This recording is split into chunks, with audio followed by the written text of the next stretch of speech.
Hello, everyone. Welcome to Talking Horses. Andy Serling in the clubhouse studio, soon to be joined by David Aragona from the Daily Racing Form. Talk about today's card, Sunday's card, including the mandatory payout in the Empire 6. David and I will briefly touch on some of the races, particularly the Sam Davis at Tampa yesterday. But you know the drill. If you're not a member of Naira Bets, head on over to Naira Bets. We'll match up to a $200 deposit bonus. Use the promo code Big A. And speaking of the Big A is calling the entire card today.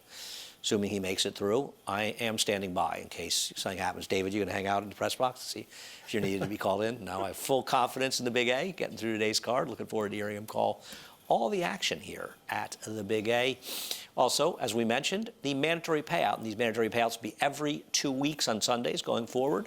But today, 20-cent minimum, 20% takeout will be given out. The whole jackpot carryover, even if nobody somehow has 6, which is about as likely as me doing a flying 360 slam dunk at some point in the schoolyard basketball courts of New York. $363,535. As if that isn't enough for you, how about this?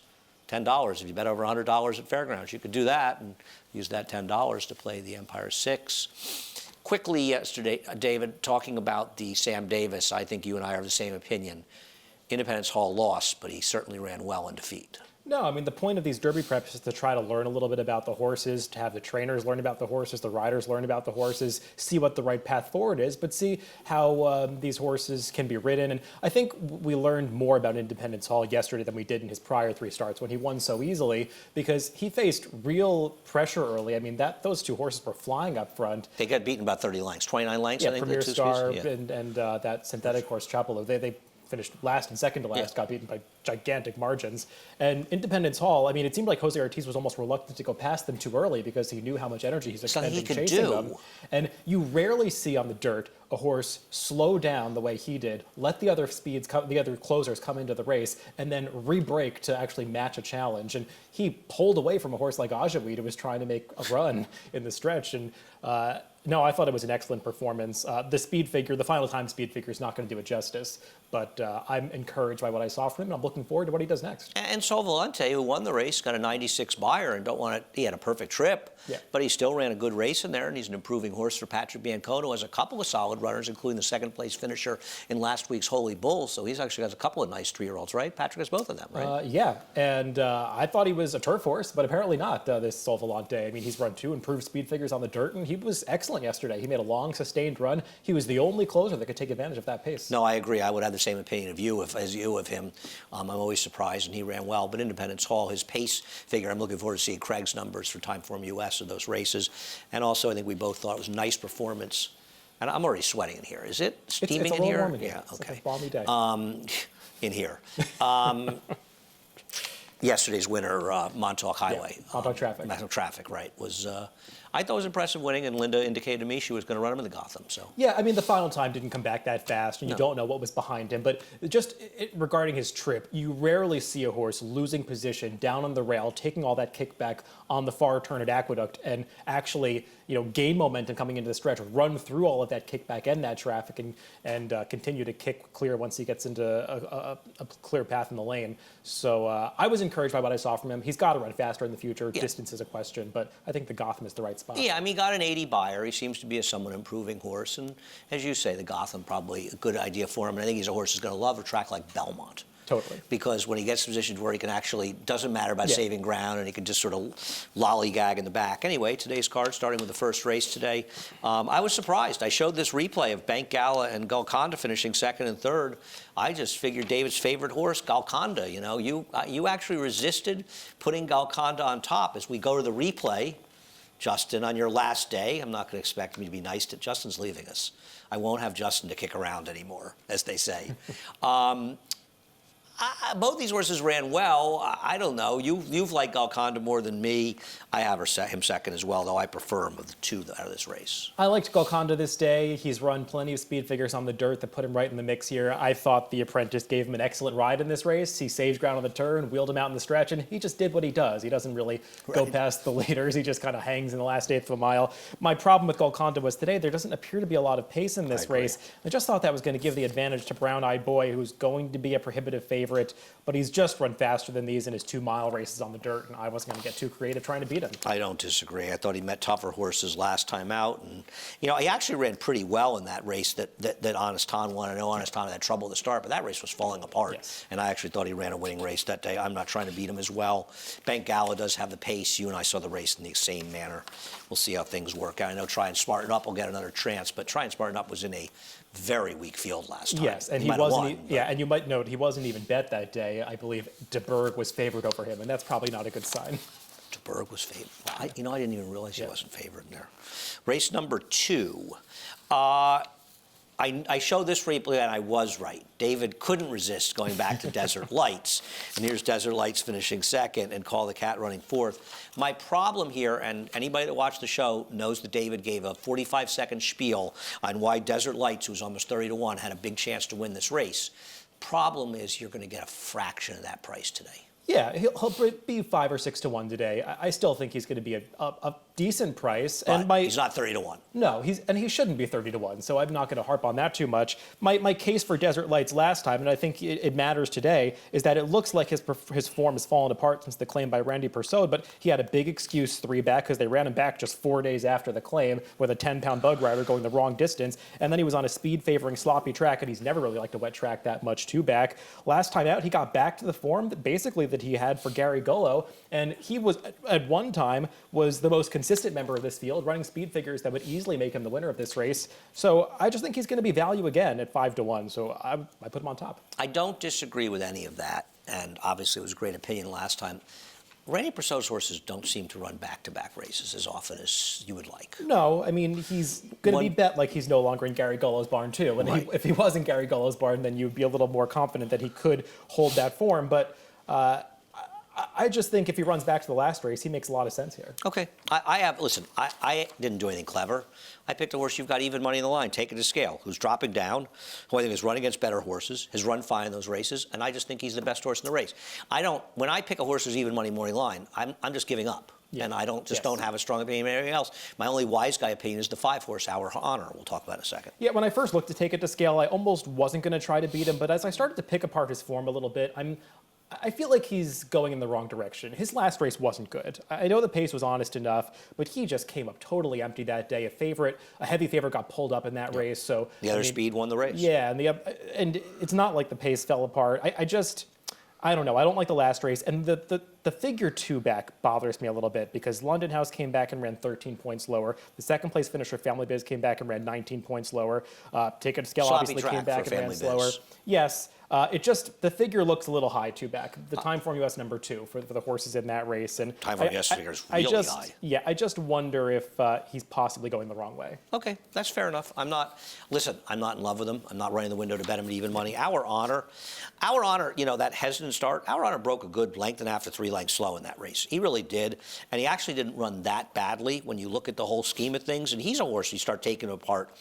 Sloppy sealed track 2 races back. Time before that, I don't even think he ran that badly. I think he's got some races that are not great, but they're not terrible here. And I thought at a price he had a shot to get a piece. Yeah, I'm not going to knock a big price in this race. Right. We'll see what happens in race number 2. Race number 3, I don't have anything clever to say. I guess my biggest opinion is I don't want Miss Hot Stones. We'll take a look at her. This is her last race I think we're taking a look at. No, we'll look at her winning here. Winning at Belmont, actually, opening weekend. I can't take this horse dropping like this off this layoff. Yeah, it's a little bit of a weird spot because she's got New York bred conditions still available to her. She could have run even for the 40 tag in one of those nominators of 2 other than races, and they're dropping her. They obviously want her to be claimed today. She's a horse who's been off for a long time in the past, so there are obviously some issues here. And she was in good form before the layoff, so it's not like they laid her up after she had gone off form. I just think there are some red flags here, and she's going to face pace pressure from Overtime Olivia. Yeah, and I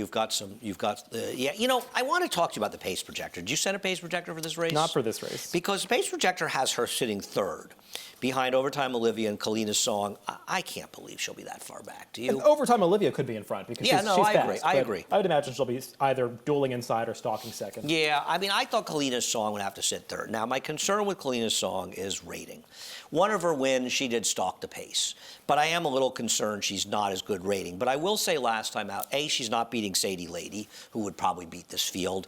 And she did chase outside, and I thought the rail was good that day. I thought speed was an edge, and the rail was good. So I actually thought she was a little bit against the track last time.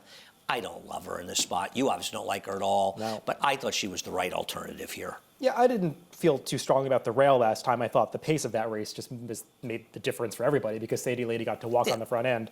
And maybe the track was a little speed favoring. I think the rail was good if you look back on the races. I didn't see how you could like Kalina Song more than Dirty Bird out of that race because Dirty Bird was compromised by the pace. And Kalina Song, I mean, she was, I guess, too wide, but she did no running that day. She was on top of that pace early. He was riding her to even keep up with that slow pace of Sadie Lady. I really didn't like Kalina Song's last race, so I couldn't possibly take her. Well, she did stumble to start. It wasn't a terrible stumble. But it was one of those where she stumbled forward and actually like stumbled into the lead. Okay, that's fair. I think Dirty Bird's, I don't like Dirty Bird as a horse at all. Now, maybe you're right. Maybe I shouldn't like the 4, but I don't like Dirty Bird. I don't understand why she keeps taking money. I don't understand where her good race is. Frankly, she has one race where the figure's decent, and that was in a sloppy track. And I feel like Kalina Song at least has good efforts going back. And she had 2 sloppy tracks before her last race, the turf before that race. And then last time, I think she's against the track, and she had an excuse. So to me, I think she's a horse that's dirtied up. Because I think you can look at a race and say maybe she's just in like a sloppy track, and if you go to the prior form. Now, maybe the prior form is phonied up Gulfstream form, but she does have better form, and I can make excuses for her races. Yeah, I mean, Dirty Bird was even more against the track last time. So I mean, if you're making a case for one, I feel like you have to make a case for the other That's two. a fair argument. But speaking of horses that had everything their own way, when Fair Lassie won June 12th at Belmont, she was on a very good rail. Totally.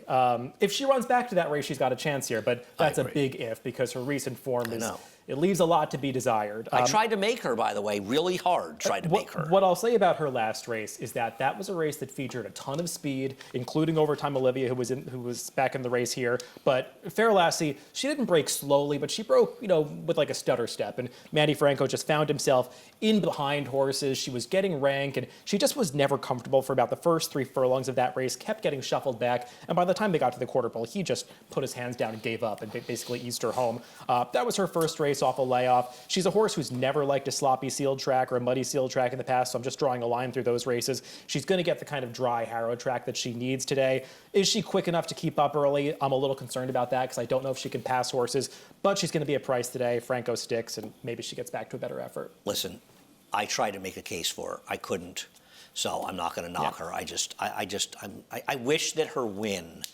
wasn't phony. Yeah. That's my problem with her. It's not her only decent fig, but No, I agree. Well, her other one was her dressed up. debut, and I didn't look that one up, but she got some mush in the track that day, so I don't know. We'll see. Race number 4 kicks off the Empire 6 with the carryover of 363,000. Is that the number? Justin? Justin, you would think on your last day you'd want to do a really spectacular job. You seem to be taking an opposite approach, Justin. What do you think? It's not even... We should have brought Justin on camera so everybody could meet the names. Nobody knows Jose. Nobody knows Justin, all the guys. We do have a terrific crew in the truck, and I do want to say we'll miss Justin a lot and wish him well going forward. He'll be working near me, so I can meet him for lunch, but do wish you well, and did a great job here. Did a great job for the 10 minutes he decided to work with us. Race number 4, I had a feeling you and I would go in the same direction. And I think part of the reason is we'll take a look at control group. Is it me, or did Jose Lezcano look like he just wanted to get this race over with? Yeah, I mean, early on it looked a little concerning because he was much farther back than I think anybody really expected him to be, but you did have Foolish Ghost out in the lead, and he's just kind of a quitter in the lane going a mile. So I guess maybe that was the plan to not worry about that horse. He was 1-2 this day. It looked like he just laid over the field. It didn't look like he was certainly going to get it done until they got well into the stretch. I mean, it's been an optical illusion, this win. He was facing nobody this day that really wanted to go a mile, and he's actually facing some real rivals in this race. And the other thing about it is Jason Service doesn't run horses back quickly off wins, and he's running this horse back in 3 weeks. I just lapped, or 20 days, I should say. I just lapped a week on either end and pulled up this stat, and they win, but it's a very low ROI. They win, but they probably look a lot like control group. Yeah. In other words, these are horses that are 4-5 that are winning a third of the time. Yep. You don't make money betting 4-5s that win a third of the time. You also don't win Empire 6 carryovers and pick 6 carryovers. We used to actually have pick 6 carryovers in this country. Not anymore, but that's another discussion. Yeah. And if by leaving horses like this out, but these kind of horses you and I are going to bet against every day of the week at short prices. Yeah, this is not the kind of horse I'd want to be singled in the first leg of this bet, because there are other options in this race, and we went the same direction. Shamrock Kid, maybe his form is tailing off. I think he's just getting the class relief that he needs. I totally agree. I think exactly the same as you. His form is not great, but he's been running against significantly better horses, and he just hasn't really run well. I like he does an outside post because he is a horse that can sometimes have some gait issues. He's got plenty of races that are good enough to win this race, and he seems to me by far and away the best alternative. Yeah, and I'm not concerned about the drop because they claimed him for 30. They got a win out of him. They made some money with him. They're just running him in a race where he can win. A mile and an eighth, I know he's handled it in the past. That's probably a little bit too far for him last time, and they just wrapped up on him late. He also was a little too aggressive that day, got an awkward trip. So that race is not as bad as it seems. And if he gets back to anything like his speed figures 3 and 4 back, I just think he's going to be really tough for Control Group to handle in his current form. I even think that Peter's Projects is a very viable alternative to Control Group, to be honest. I don't see why he can't beat him. He's got plenty of races that are as good, if not better, than the race the Control Group ran last time. Yeah, he's not going to step up and run a big figure, no. But if the others regress a little bit or are not in top form, he just always runs basically the same race and he'll be around at the end. He's a super cool horse. 19 wins, 38 times in the money, and 59 starts. Amazing. Race number 5 on our 9-race card. I've been sick more this winter. I can't shake this cold I've had for like 2.5 weeks. Race number 5. We'll take a look at the race that many of these horses come out of here. And I'm not surprised that you have the same pick as I do in this race, because there's a very important factor out of this race. And the important factor is that the rail was dead. And Dane Barry spends the entire race on the rail. Especially in the stretch. He drifts right down to it, and you could see there's all that standing water down on the inside, and he's the only horse that's running through it. He actually doesn't quit, all things considered. When I was watching this race, given the way the track is playing, I expected him to back up and finish last, and he keeps battling on. He's pretty game racing down inside. He doesn't get beat that far by the other horses in this race, frankly. So I like him out of this race. He also got a little pressure on the front end from Singapore Trader that day. This time he's drawn outside. If that speed horse, Bust and Shout, decides to go, I think he'll be perfectly content to rate outside of that horse, and I just think he makes a lot of sense. I agree, and the thing is that Storm Prophet, the 4, seems like the other horse, and he spent a good portion of the last race in the rail, though he got off in the stretch.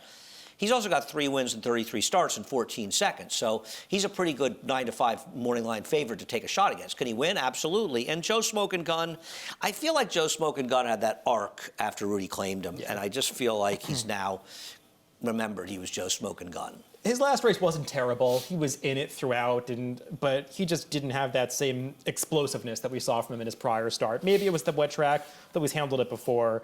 I just feel like maybe he's going the wrong way. Yeah, I'm not a huge fan of his, and I can't really take any of the others, so we'll see what happens in race number 5. Kicks off the late pick 5. Race number 6. Race number 6 I thought was kind of interesting, and I guess I figured you'd go back to Mills. I will say this about Mills. He was compromised by the racetrack and the dynamics of the race last time. He's still tough to take as the possible favorite. Mills is always tough to take. I don't think he'll be favored. Well, you've got him 5-2 and there's a 2-1, so it's not like you're... The public doesn't like to bet horses like Mills because he never wins. I think his last win was November 2017, so it's been... He thinks, by the way. There's no chance that he doesn't 100% know that it was November 17. I do know because it was on my birthday in 2017. There you go. Yeah, so he's hard to take based on that, but he has been facing significantly better horses than what he meets here. Even in that 12-5 claimer last time, we've talked quite a bit about Chief Know-It-All, who was a gate scratch the other day, but he's a horse that's running speed figures in the mid to high 80s. And even the runner-up, Tour de Force, got back to one of his better efforts last time. So, and he was also against the track. That was a track that was carrying speed around, and he tried to make that move, and it's almost like the track prevented him from making a run, because he actually appeared to be making a run. If Mills loses this race, he's going to have to regress to lose. But he does. He just does. Yeah. And the horse that I don't like is Shalako. And one of the reasons I don't like Shalako is we'll look at the video of the race he won 2 back. Forgetting about the fact he was vanned off last time, because he wouldn't be running back if he wasn't okay. But Sandy Lane actually ran a better race. Now, you would like Sandy Lane this day, and I didn't like him. And I remember watching the race and thinking, ugh, David was right about this horse. This was a bad ride. It's a rough one to watch. This was a bad ride. And, you know, he got Manny Franco today. So he's not getting a ride like this. And while he was making that way premature, wide, over-aggressive mid-race move that never wins, Correa was just sitting chilly behind horses with Shalako, getting the perfect trip. I don't see how you can bet Shalako and not bet Sandy Lane in this race. I feel I'm not saying similarly. Shalako can't win, but Yeah, Shalako did get a great trip this day. He does have back form that would make him tough here, but it's been a long time since we've seen that form this out is of the him. Shalako that we're getting today, not the back form. I would agree with that. And also, you've got this stat for Rudy Rodriguez. Just across the board, he doesn't do well with big class drops, and this horse is dropping off well, he got eased last time, so a dismal effort. And these stats are worse at Aqueduct, believe it or not. Interesting. Because I looked it up for a horse on Friday, and I saw that stat, but he's also like 90-cent ROI or something. I think I may have even used it on Friday at Aqueduct. The reason I didn't take Sandy Lane today, and I really did think about it, I tried to make him, I'm sure you did. His first start off the claim last time. I liked him a little that day, too. He was bad in that race. He just didn't do any running. I agree, but probably chasing wide against a slow pace is not a trip that's going to ever benefit from him. I don't disagree, but I could make a bit of an excuse. Listen, I took none of them. I took a different horse on top. I'm interested in Local Hero off the claim for Gary Gullo. I've had a lot of success betting horses at big prices for Gary off the claim, and you know, he showed a little life last time. He didn't run well, but at least he showed some life. This is a horse who was on the Derby Trail at one time. I'm going to give Gary Gullo one chance to get this horse back to reasonable form, in which case I think he is the best alternative to Mills. Yeah, I mean, he could improve off the claim. I haven't liked any of his dirt races in a very long time. I don't disagree. I don't disagree. I'm not going to be shocked if he wakes up. Well, you've got him second, so you obviously not. No, I mean, I respect the claim. Yeah, I'm respecting the claim here, and I'm not taking Mills on top at a short price. I'm just not, even though I don't disagree with you. I actually agree. I think Mills is the horse to beat in this race. He may not be favored. I was surprised that you didn't make the winner of yesterday's stake the favorite. Now, listen, every time I disagree with you, you're right and I'm wrong, so I don't mean to put you on the spot. You know what it was? And we have the same opinion about the horse. We didn't like him at all, and I thought people ran okay yesterday. I mean, people don't always look that deeply, but I thought people would see that Polar Bear Pete, who he beat last time, was in the race too, and they could see how that horse wasn't really competitive. I thought it would just be so obvious that he was beating nothing in his prior start. Right. He actually ran fine. My biggest opinion really wasn't as much against him, was against Quixotic. Yeah. Because he I was thought he was a totally difficult horse to assess dressed up by his he had the track. figure, but also, yeah. Race number 7. Race number 7, I'm looking forward to race number 7. Me too. Because this is a battle of two of the faster horses, really, probably on the grounds. I sent him the pace projector. And let's take a look at the pace projector before we look at the replays. Because I know you've got an even pace. They've got to be going at it. They're wrong, because Chateau, it's a fast pace with Chateau in every race he's in. Yeah. He might win. The fast pace might be with him in front by 7 lengths. Yeah. He's just, because I can't believe, I'll put it this way, if getting in Chateau's way proves to be successful, they'll have to wake me up with smelling salts. He is so fast, and we'll segue to Chateau's last race. Yeah, Carmouche could be whipping and driving on Tribeca coming out of the gate. He's going to have trouble keeping up with Chateau, because Chateau is just a rocket ship through the first 2 or 3 furlongs of the race. These fractions were crazy for that time of year. Yeah, crazy. I mean, just to talk about some of the time form U.S. data from the race, his opening quarter pace rating was a 153, which is basically as big as you're going to see in a dirt sprint. And his adjusted for pace speed figure in this race was a 128. That was adjusted up off the final time of 114. But a 128 is the kind of number that you see horses like Imperial Hint and Matoli running. Right. I mean, this horse put in a remarkable performance. And the winner came back and ran a stakes quality effort, winning by a city block in his next start. The question with Chateau is, does it matter that Tribeca is even going to be pushing him? Because he just goes out and runs those fractions no matter what, and he always gets leg weary late. The reason that I put him on top here is I couldn't find a closer like Wicked Trick that I thought was going to run him down. It's a very fair assessment. I'm not going to argue with that.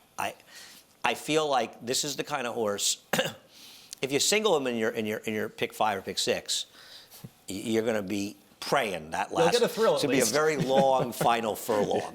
And he's a very cool horse. Yeah. I'm not denying it. But I've also seen him fall apart just too often. And like, even that win at Saratoga, He deserved the win. I'm not knocking him. He ran a great race. But he wouldn't have won if the second horse hadn't dove down the dead rail. But the second horse would have won with a perfect trip. No, Otherwise, I'm not. I'm not. But he would have beaten him. Yes. The point I'm making is he would have lost that race. That's the point I'm making, and that's what concerns me about him. Is it doesn't really matter. He's just so fast. And listen, I have a lot of respect for Tribeca. We'll take a look at him running last time out in that lounge race. This is a very tough field. I thought he ran extremely well in this race. Yeah, I mean, we saw Cecilia might come back and repeat this performance yesterday against a much tougher field. He got a perfect trip in this race, Cecilia Mike, because Tribeca was dueling with, I believe, I Love Lulu for the entire race, but he was really game through the last furlong here. He was fighting back the entire way. The question with him is, this is a slightly tougher spot, I think, with Chateau involved, and I just can't see him stalking and winning this race. He's never won a race rating. Yeah. He's never won a race rating, this horse. So we'll see. I think he's a cool horse. Maybe he can. I couldn't leave either one of them out. I just went to closers. I don't trust. I've never loved Feel the Burn. You've picked this horse a lot more than I have. I don't know if I trust Vorticity at all. You've left him out. He was awful last time. I'm hoping the cutback works and the race just comes apart in the seams. I just put the two best closers I could come up with. I'm not thrilled with either one of them. I'm not going to sit here and defend them, but I want to use closers. But frankly, I could use all four of my top horses. Yeah, Vorticity, I tried to make him again, but he was brutal. The more I looked at the last race, I kind of felt like maybe I had a bad opinion about him because he's supposed to handle the mile, and it just seems like with each performance as he gets older, they get a little worse. It feels like there's I picked him on top, and I'm giving him one chance to turn around, and it'll be a price to do it. But when he doesn't run well today, he'll be yours for a quarter. The only reason I put Feel the Burn in is you love Feel the Burn.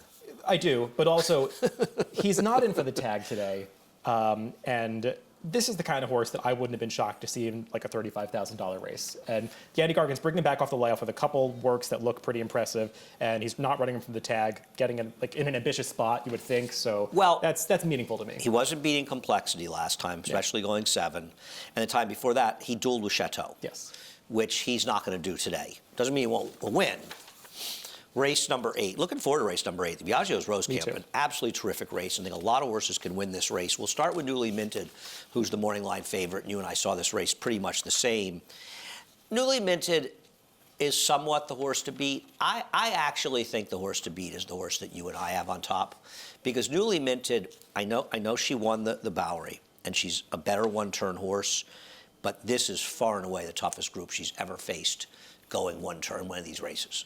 For a horse that's going to be as big of a favorite as she's going to be in this race, and she could be, 6-5 even money in this spot. Wow. It's not like she has any type of speed figure edge over this field. She shouldn't be that big a favorite. She's just never really progressed forward from a speed figure standpoint since her very good debut. She just always runs basically the same race. Sometimes she catches a kind fielder and wins by a large margin, but when she's been in real tests, she hasn't exactly passed them. I mean, I know the Empire Distaff, maybe that was a little far for her, but it's a mile again today, so I don't know. She could win this race, and she's certainly helped by the scratch of Out of Orbit, but at a very short price, I agree with you that Our Supernova looks just as appealing and has run some faster speed figures. I agree, and we'll look at Our Supernova losing the race that Mrs. Orb won and say a couple things about this. Maybe she's not a 2-turn mile and 8th horse, maybe. I'm Junior Alvarado's biggest fan. I think he's a terrific rider. I wonder if Junior had it to do over again. If A, he wouldn't have gone to the dead rail, because the rail was not the place to be this day. But B, I don't know if it was dead. It was questionable. But he also wouldn't have rated her. She broke on top. She tried to 9 furlongs. Just go to the front. They were walking. Just go to the front. She got intimidated, and she just gave up. It's especially frustrating when you also watch the start of this race because she outbroke the entire field by a length. She was the speed heading into the clubhouse turn. He just wrangled her back almost like he was trying to get a little too cute on a horse that was 2-5, and it ended up backfiring. I agree. That's a ride. Junior's been riding great this winter. I think that's one you probably want to do over. Yeah, no, I think Junior's terrific. Yeah. Listen, Junior would I don't think, if I saw, he would say to me, I think that was unfair. Yeah. Every rider makes mistakes.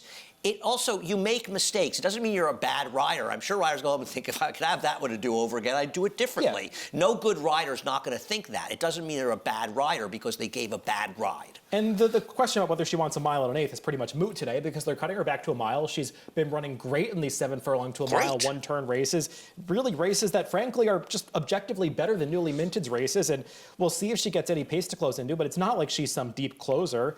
I just think she's the horse to beat. I agree. I think she's a super logical horse in this race, and I agree. But I'm going to say something. I'm not convinced that More Mischief, and the reason I put her second was if Newly Minted is a heavy favorite, I think she's must use an A in any of your multi-race bets, but she's vulnerable. You liked More Mischief last time. This is a horse that Chad Brown loved before she ever ran. Mm-hmm. I remember I watched her debut with Chad, and he had very high aspirations for her. It was a sloppy track, and she did not run well. And even when she broke her maiden, she didn't run particularly well. She probably ran very well in the Joseph Gimma, actually. She's shown some signs. This was her coming out party. And maybe, just maybe, she's finally figured out how to be a good horse, and she's ready to take a step forward. Because even though this figure's a little bit shy, I thought this was a big performance by her. I agree. I mean, she wasn't beating a very good field, and her main rival, She Takes Charge, just didn't show up. I believe she was eased in the race, so that helped her. But she really improved going the mile. And again, there's not a lot of pace in this race. She's going to work out a very good trip, probably stalking Newly Minted. I don't think she's impossible. I agree. You know, the horse I'd love to see run well here is Espresso Shot, and we both got fourth. Yeah. I don't think her best races are necessarily good enough to win here, but she's obviously had some issues and kept her off the track. She was a cool horse last year, and she had the promise of being a decent kind of horse, could fit in here.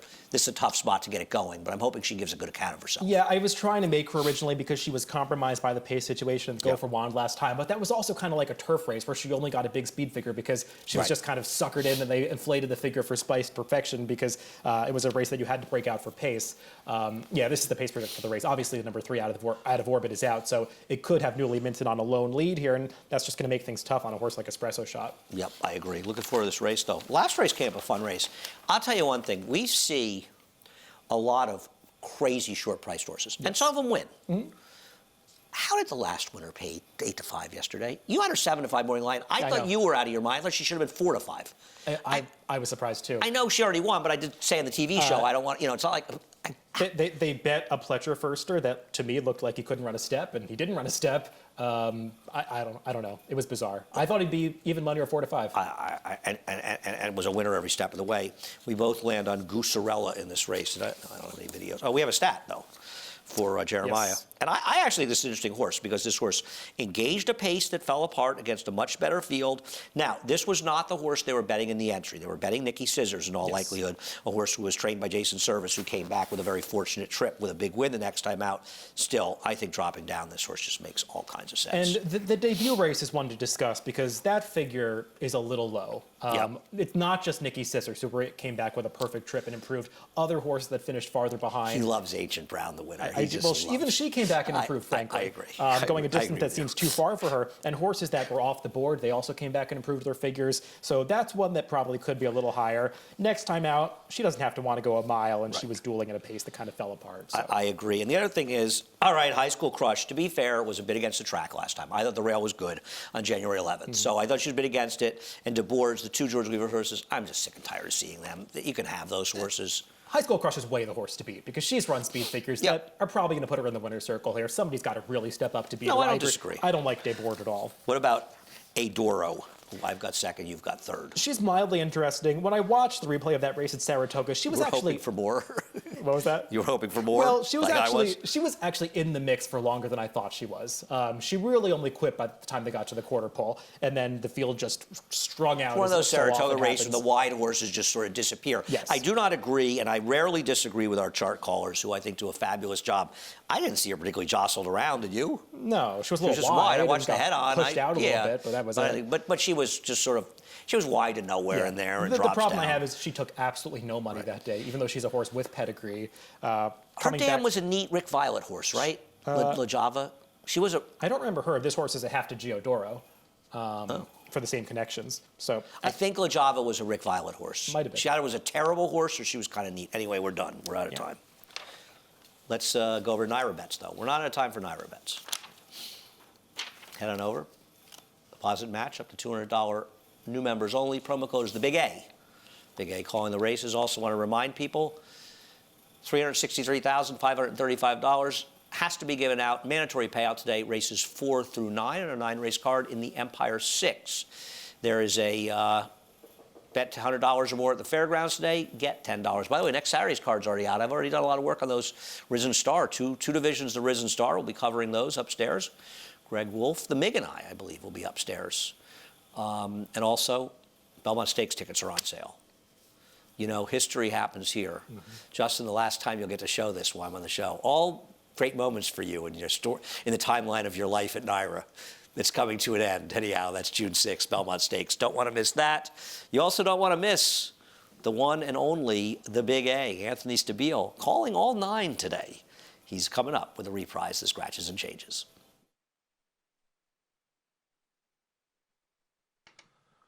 Good afternoon, everyone, and